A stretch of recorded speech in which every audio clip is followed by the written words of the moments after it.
Morning, everyone. This is Miloš and Andrew recording from London. Good morning. This is Andrew Loftusness recording from Istanbul. We're recording this emergency episode in response to the rapidly deteriorating situation in the Sudanese city of El-Obeid. Last year, the international community stood by as the Rapid Support Forces, the rebel group in Sudan, committed murder, forcible transfer of people, imprisonment, torture, rape, sexual slavery, enslavement, extermination, and persecution in the city of El-Fasher. And we are now watching a similar threat play out in a different city, El-Obeid. And from the looks of it, no one is doing anything of substance about it.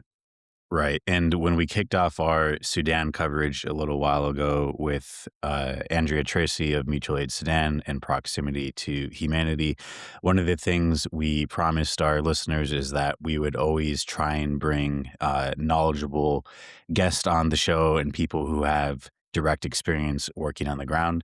And that's absolutely something that we're committed to here. But right now, given the rapidly unfolding situation all across Sudan and particularly in El-Obeid, we wanted to spread the word as fast and as widely as possible. And our goal here is to point you guys in the right direction of people who are actually taking action right now.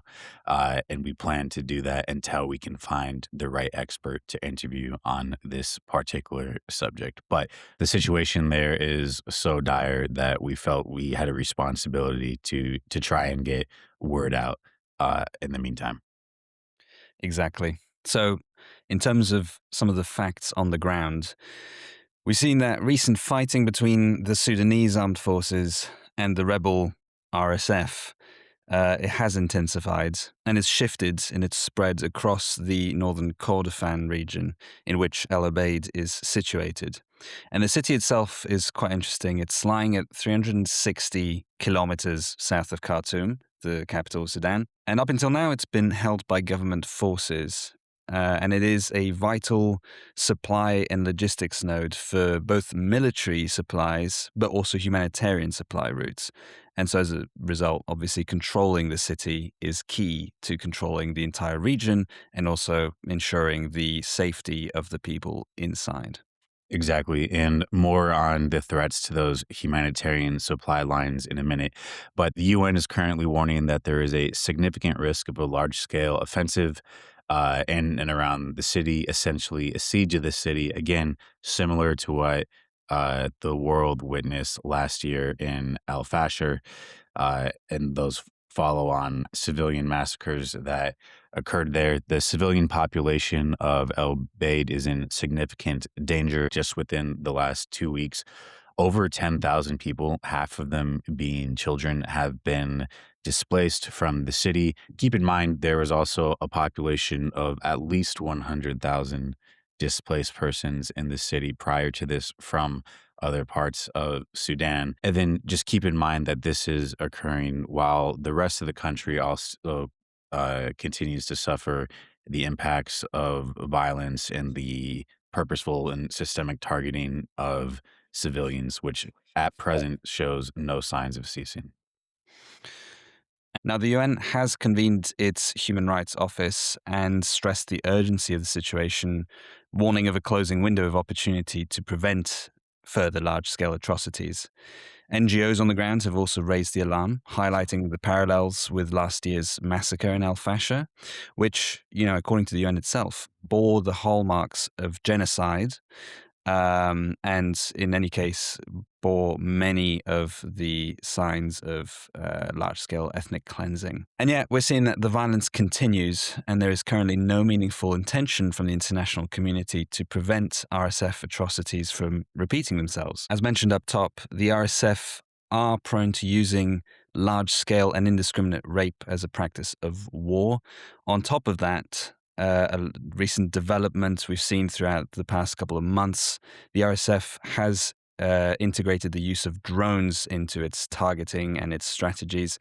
We've seen that drones have been utilized to target water infrastructure in the city, as well as civilian convoys attempting to transport fresh water into the city. And it goes without saying that a lack of clean drinking water is a highly dangerous situation, amongst other things, increases the chances of disease spreading, including a cholera outbreak. So, on our end, we are going to continue to monitor the situation all across Sudan and specifically in El-Obeid.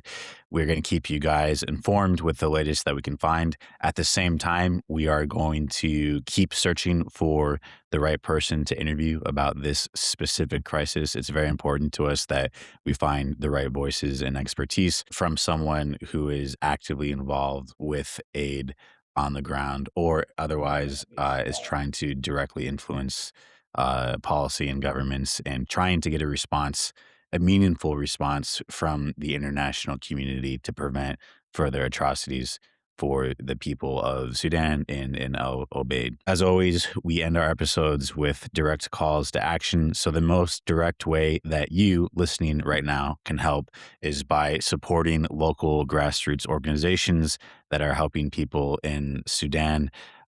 We encourage you to check out our previous interviews with Mutual Aid Sudan and Khartoum Aid Kitchen. Also, look into the work of the Lumpkin Institute to find out how you can support their awareness efforts for the situation in Sudan. As always, links will be in the description of this episode so you can directly support the work of these groups on the ground. We will continue to add to and expand our call to action as we learn more and get put in touch with the right people. Now, on that note, if you are involved with humanitarian aid or you are otherwise trying to bring international attention to the situation in Obeid, and particularly in independent media, please reach out. We would love to hear from you and to collaborate.